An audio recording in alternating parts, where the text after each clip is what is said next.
as this campaign is continuing, I feel like us in Austria are in some kind of a race to grab up more territories, as they have grabbed Hanover and now they're sweeping through Western Europe, pushing France and Spain back. It's definitely a challenge to keep up with them. Just as we reach the doorstep of Istanbul, the Ottomans go up and take Bosnia from us, so we're going to have to divert our army that was going to take Istanbul to Bosnia. And to make matters worse, Sweden is besieging Ingria, so we're going to have to deal with that, my friends. Lucky for us, we have our Russian allies here to help. Well, so much for the Russian allies. So it looks like we're on our own as usual, but I think we're well equipped to handle this. So the tactic we're going to be employing in this is we're going to avoid the fight where the Swedish are the strongest, and we're going to push back to let them outstretch themselves and trap units at a time to outnumber them one at a time. And that tactic does work, and we are able to break the Swedish army into bits and pieces and surround them and break them in detail. So now with the Swedish threat avoided, we can now finish building our fifth rates and then block them from crossing the channel.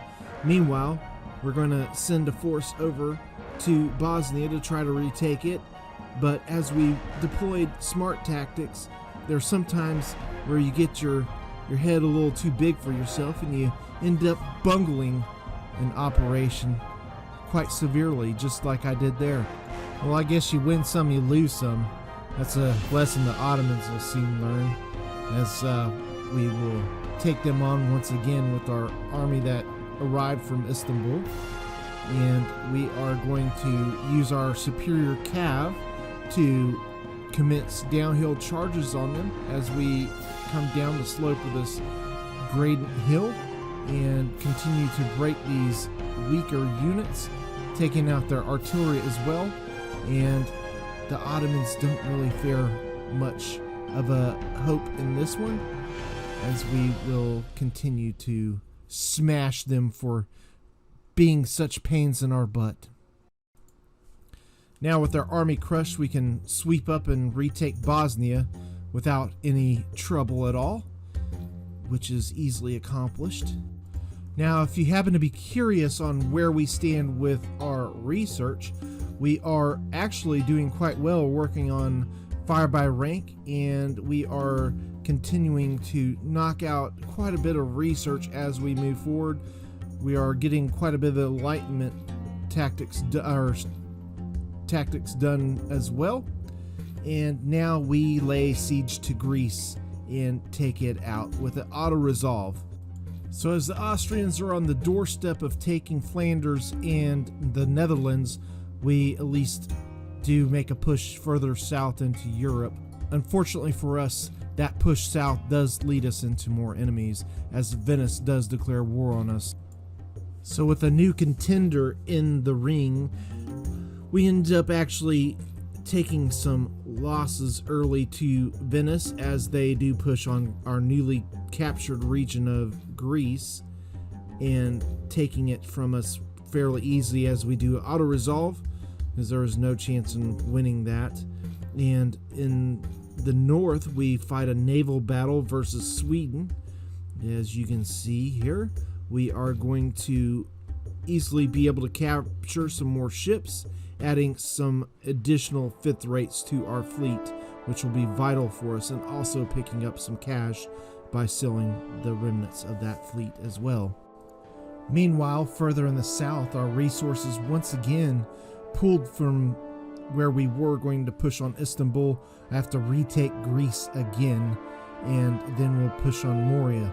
But in this, we get to partake of the first engagement using our light dragoons, and we use them to excellent effect against the actually more superior numbered cav from the Venetians, but we soon turn that advantage into ours as we destroy all of their cav and then launch back charges and downhill charges into the rest of their infantry, and it does cause massive breaks in their line until it eventually unfolds into a mass rout. And also, as I am sure you're aware, this kind of insolence cannot go unmatched. So even though the Venetians have armies all over the place threatening, we will soon turn against them.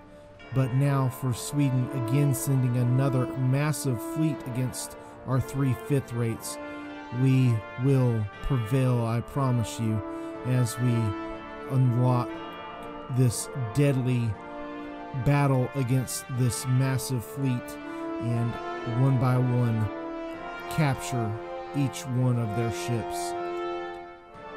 Then, as always, we take the 5th rate and sell the rest, gaining another $6,600.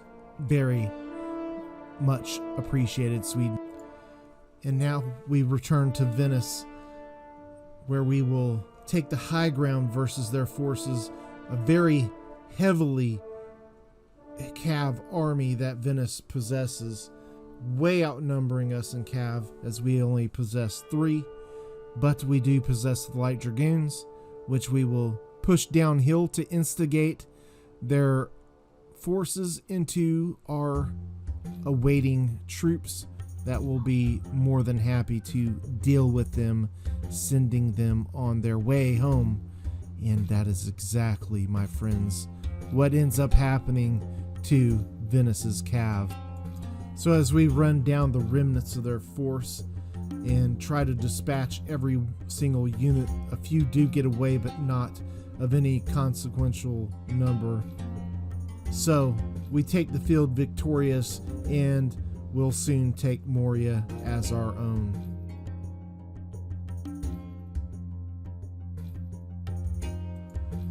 Now, before we push on Venice itself, we do need to push the Ottomans back a little bit further, as we will not want them regaining any of their ground. But as you can see, Austria has made a strong push West Europe, taking Alsace-Lorraine and the Netherlands and Flanders, now leaving France with just one region to stand alone versus the Austrians. If you did enjoy this content, please do give us a like and a subscribe, as it does help the channel and our empire continue to grow. Once again, if you did enjoy this campaign, the next video will be linked in the end screen, which you can click now or when it is available.